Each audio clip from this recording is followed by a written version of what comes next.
Hello viewers, welcome செய்கிறேன் அக்மல் ஃபுட்டுக்கு. இன்றைக்கி பீட்ரூட்டை வச்சு பீட்ரூட் மசாலா சாதம் தாங்க வந்து செய்ய போகிறோம். இது வந்து பசங்களுக்கு ரொம்ப விருப்பமான முறையில் நம்ம வந்து லஞ்ச் பாக்ஸ் ரெசிபியாக வந்து செய்கிறோங்க. இது டேஸ்டியாகவும் இருக்கும், ஹெல்த்தியாகவும் இருக்குங்க. இந்த ரெசிபி வந்து நம்ம செய்யறதுக்கு முன்னாடி ஃபஸ்ட் டைம் வாட்ச் பண்ணுறவங்களா இருந்தீங்கன்னா மறக்காத வந்து சப்ஸ்கிரைப் பண்ணுங்கள். பக்கத்தில் இருக்க பெல் பட்டனுக்கு வந்து ப்ரெஸ் பண்ணிக்கோங்க. நான் ஒரு ரெசிபி உடனுக்குடன் மொபைலில் வந்து செய்கிறோம். பாருங்கள், நான் வந்து ஒரு பீட்ரூட் வந்து எடுத்தேன். இது பார்த்திங்கன்னா ஒரு 150 கிராம் இருக்கும். நல்லா பெருசாகவே வந்து இதுக்கு துருவி எடுத்துக்கிட்டேன். துருவலில் போட்டு தேவையான அளவு எண்ணெய் போட்டுக்கலாம். 1/2 டீஸ்பூன் கடுகு, 1 டீஸ்பூன் ஜீரகம் பொரியட்டும். உளுந்து பார்த்திங்கன்னா 1 டேபிள் ஸ்பூன், 1 டேபிள் ஸ்பூன் கடலைப்பருப்பு. இதுக்கு நல்லெண்ணெய் வந்து வறுத்துக்கலாம். இதில் வரமிளகாய் வந்து ஒரு 4 எடுத்து கிள்ளி போட்டுக்கிட்டேன். உங்களுக்கு எவ்வளோ தேவையோ காற்றுக்கேற்ற மாதிரி போட்டுங்க. இதில் கொஞ்சமாக வந்து கருவேப்பிலையும் வந்து போட்டுக்கலாம்.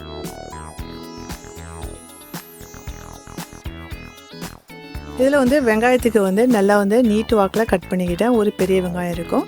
பச்சை மிளகாய் வந்து 1 எடுத்து கீறி போட்டுக்கிட்டேன். நம்ம உப்புமாவுக்கு வதக்கும் இல்லைங்களா, அந்த மாதிரி நல்லா நம்ம வந்து வதக்கிடலாம். துருவி வச்சுருந்த பீட்ரூட்டுக்கும் இதில் சேர்த்துக்கலாம். இதில் பவுடர் மசாலா வந்து எடுத்துருந்தேன். 1/4 டீஸ்பூன் மஞ்சள்தூள், 3/4 டீஸ்பூன் மிளகாத்தூள், 3/4 டீஸ்பூன் மல்லித்தூள், காற்றுக்கு இருக்க மாதிரி வந்து மிளகாத்தூள் சேர்த்துங்க. இதுக்கு கொஞ்சம் நேரம் நம்ம வந்து வதக்கலாம். தேவையான அளவு உப்பும் வந்து சேர்த்துக்கிட்டேன்.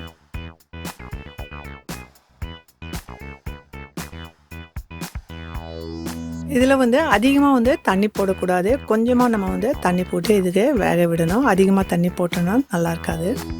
பாருங்கள், கையிலே தண்ணி எடுத்து தெளித்து விட்டுட்டுருக்கேன். இது பார்த்திங்கன்னா ஒரு 4 டேபிள் ஸ்பூன் தண்ணி இருக்கும். இதுக்கு நம்ம வந்து கொஞ்சம் நேரத்துக்கு வேக விடலாம். பாருங்கள், நான் வந்து ஒரு 3லேருந்து 4 நிமிஷத்துக்கு வேக விட்டு இருந்தேன். அதிகமாக வந்து வெந்துடக்கூடாது. இதில் வந்து வேர்க்கடலை வந்து ஒரு 3 டேபிள் ஸ்பூன் போட்டுக்கிறேன்.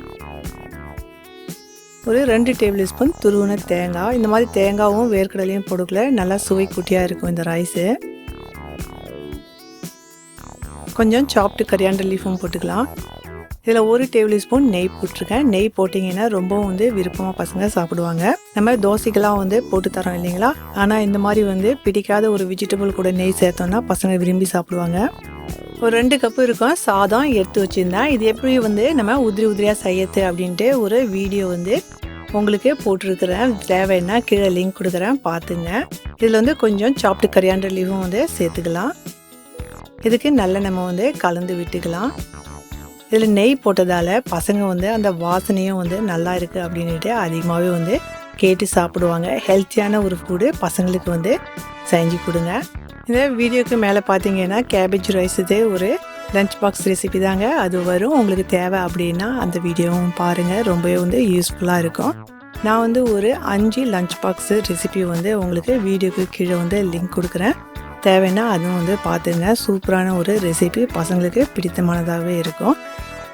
ஃபஸ்ட் டைம் வாட்ச் பண்ணுறவங்களா இருந்தீங்கன்னா மறக்காத இந்த சேனலுக்கு சப்ஸ்கிரைப் பண்ணிக்கோங்க. எந்த வீடியோ உங்கள் மொபைலுக்கு உடனுக்குடன் வரணுன்னா பக்கத்தில் இருக்கிற பெல் பட்டனுக்கு ப்ரெஸ் பண்ணிக்கோங்க. நான் ஒரு ரெசிபி உடனுக்குடன் மொபைலில் வந்து சேரும். Enjoy your food.